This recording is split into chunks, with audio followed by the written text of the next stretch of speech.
8,000, 8%.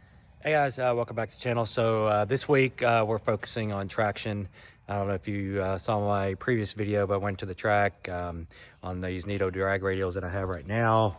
Unfortunately, poor prep because it was a radial night, but I've had consistent issues even on the street, really getting great times out of these Nittos drag radials. I'm getting at best like 1.7s.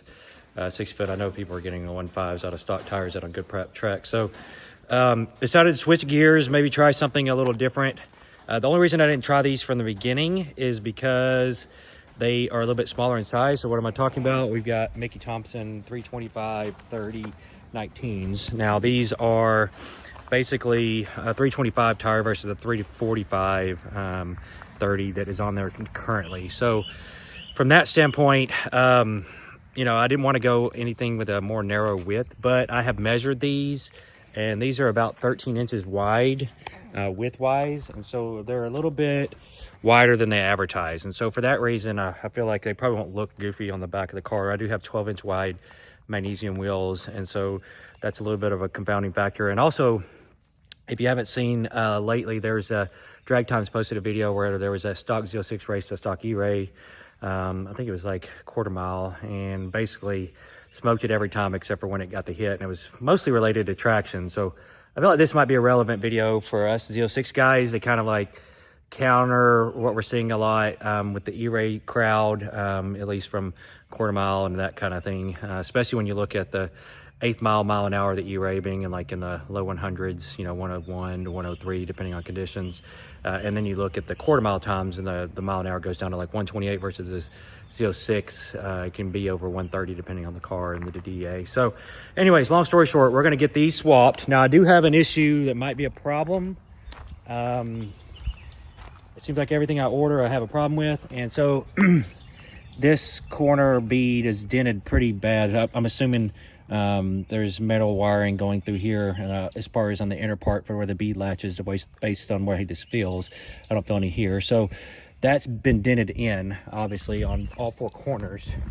So I'm hoping that's not an issue with mounting. But you can see it's pretty substantial. The other tire doesn't have that. So hopefully all goes well. I'm going to take the tire shop with them. They may be able to pull that out a little bit and maybe get it to seat and seal. So we'll see.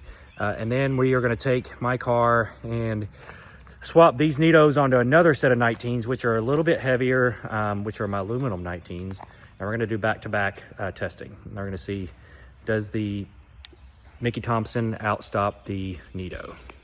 Okay, first things first, let's get our weights.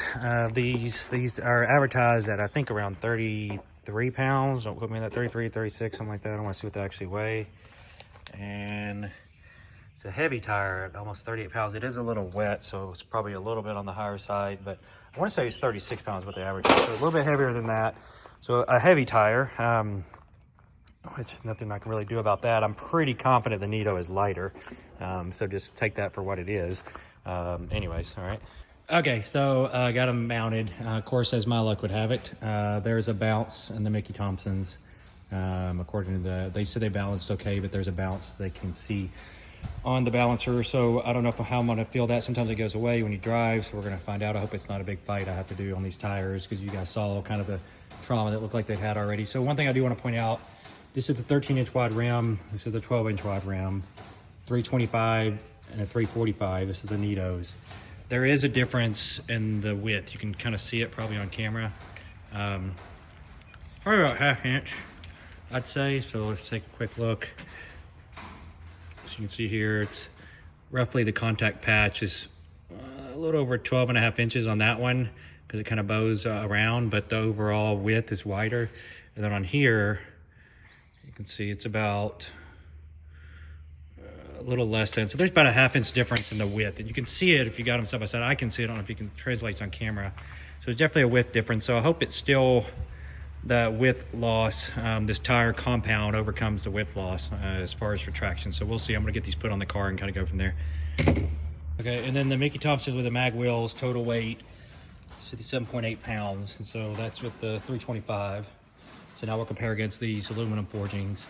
and the Nittos. Okay, so the Nittos and the bigger, wider rims come out to 61.4. So, so we're looking at 3.5 pounds, give or take, difference, which you consider how much bigger this is and how much smaller. That is a heavy tire compared to the Nitto, but contact patch is, you know, definitely reduced. So we'll see. Not super optimistic, but, you know, knowing what I know about Mickey's, we'll see. I have a feeling they're going to provide better traction, but they definitely don't provide better weight. I should have weighed these before I swapped them over to see what the overall weight was.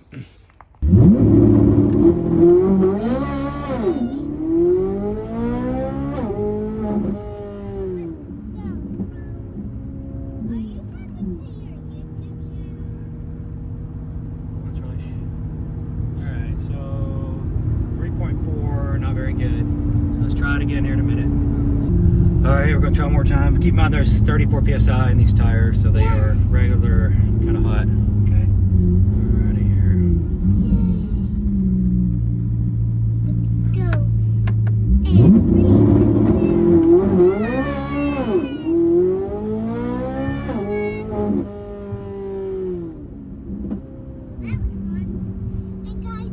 All right, hey guys. So did initial testing at 34 psi on these tires. Sidewall play is atrocious. They definitely don't handle anywhere near the Toyos and the Nittos, which is supposed to be kind of expected. This is a nylon carcass tire, similar to like a bias ply. So for that reason, like that's a little bit expected, but I expected a big gain in traction. I haven't really seen that. That's at 34 psi. So what we're gonna do today, I'm gonna drop it down to 20 psi, and maybe 19, somewhere around there. Try to get them a little hot and do a couple more hits to see if I can get something better than what my personal best is on the Nitto, which is a 169 60 foot on the street and at the track. I have not gotten any better than that. If I can get in a 1.5 range, which I know people are getting out of stock tires on a prep track. So if I can get that on the street with these ET streets, you know, with the 325s, a little bit wider than a lot of guys are running the 20s. I think they're running 305. So these are a little wider. I should be able to duplicate that on the street. I really feel like that's the case, especially with my car being lighter. So that being said, we're going to put it on the street. I'm going to see what I can get, so stay tuned. Quick little burnout here. I'm just going to see if it launches from a dig. Just foot braking it, see how it does real fast. Traction control and all is off for PTM2. So we're going to just...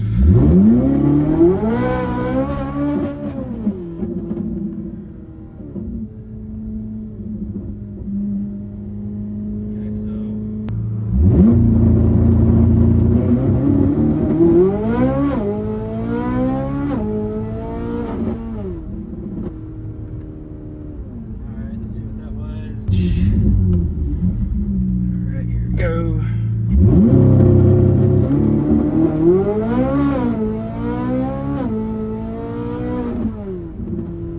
Alright, let's see, that was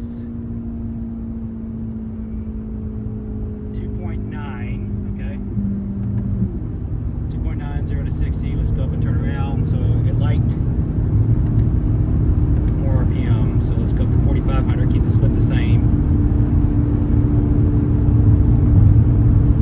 Actually, you know what? Since it like that, let's do this. Let's do 4,000. Just decrease the slip 5%. RPM's the same.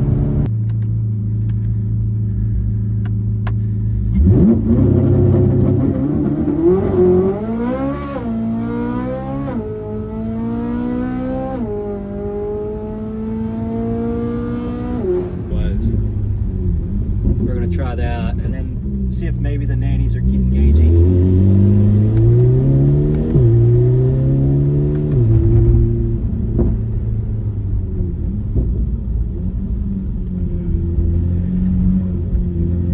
Just feeling a weird like hesitation, like it bogs or something, like it hooks and it bogs and then pulls power.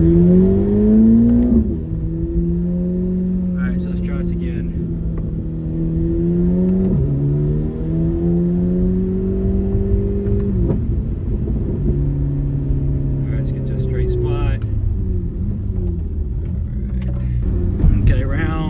Four.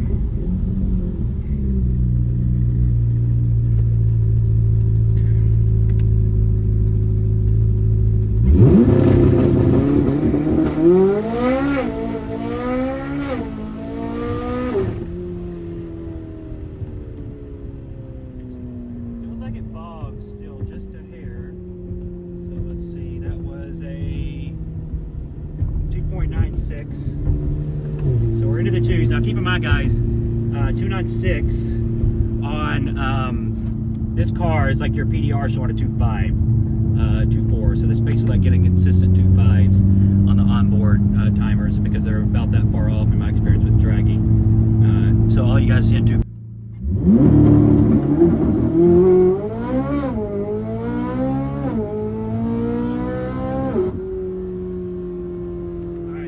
Definitely kicks in no matter what, even in race 2 from a dig, unfortunately, at least what I'm seeing here. You can see the RPMs where it kicks down. So that was a 3.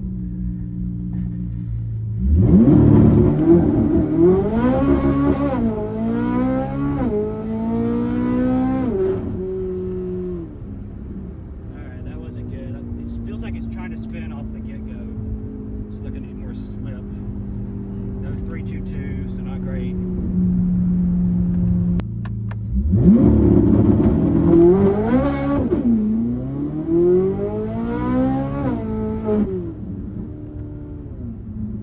Still touchy, man.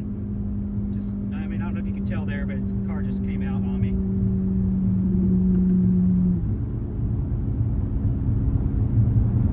Great, we'll just try it here. Let's try this here. Let's come to a complete stop.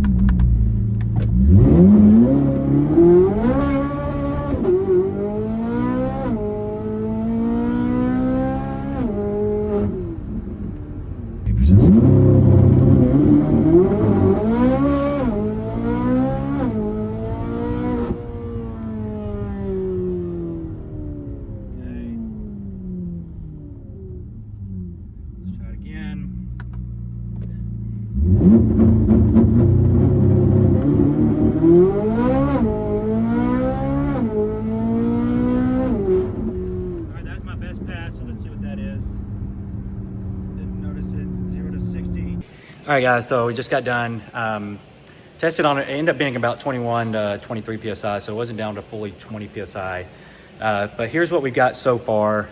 I will say a couple things on a review of these. I was told they were bouncy on the balancer, and I can feel that when the tire pressure's down on the tire itself. It does have a bounce to it, which if you've ever had slicks and stuff, a lot of those will do that. I don't know how normal that is for these super streets, ET streets.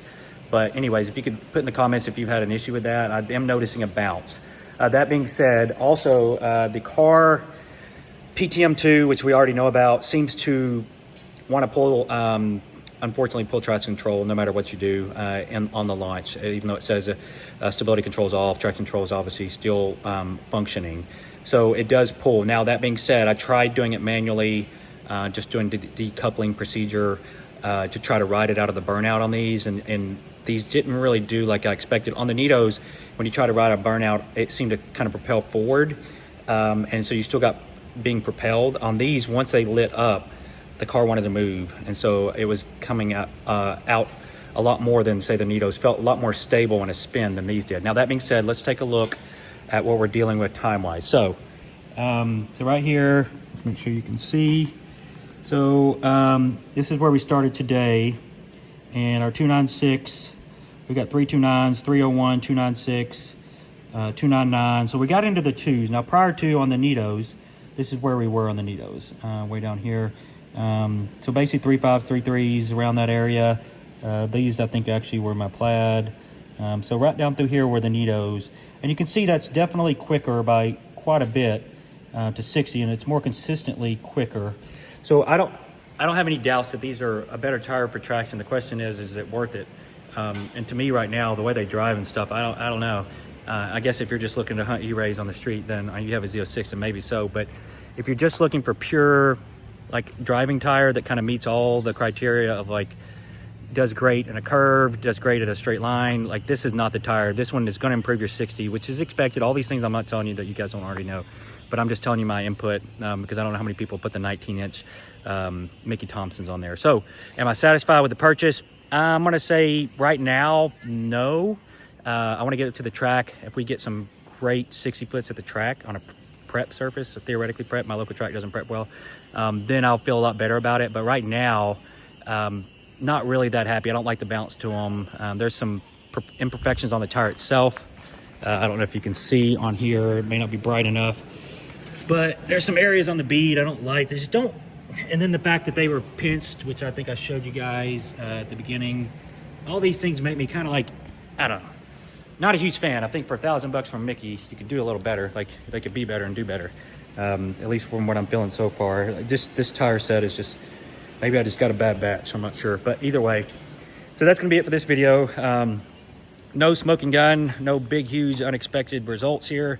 It's probably about what we've all expected. I'll be hitting the track up soon, have some more data for you from 0 to 60. I'll be trying some new things, trying to find a way to get our cars to hook consistently on the street. And my next step is gonna try to put a couple positive degrees of camber and to see if maybe if I can push that wheel outwards more and get more of the tire patch on the ground in a straight line to see how much that affects our 0 to 60. Obviously that sacrifices cornering, because when you're in a corner, your tire's gonna wear weird, and so things like that. But that's gonna be my next thing to try, to see what we can do with the camber to see if it improves traction with these same tires. So anyway, so anybody looking for these tires, maybe just for a drag pack, that's the only thing I would recommend, and that'd be the only way I'd run them. I wouldn't run them all the time. I'm actually probably gonna switch to something else. So anyways.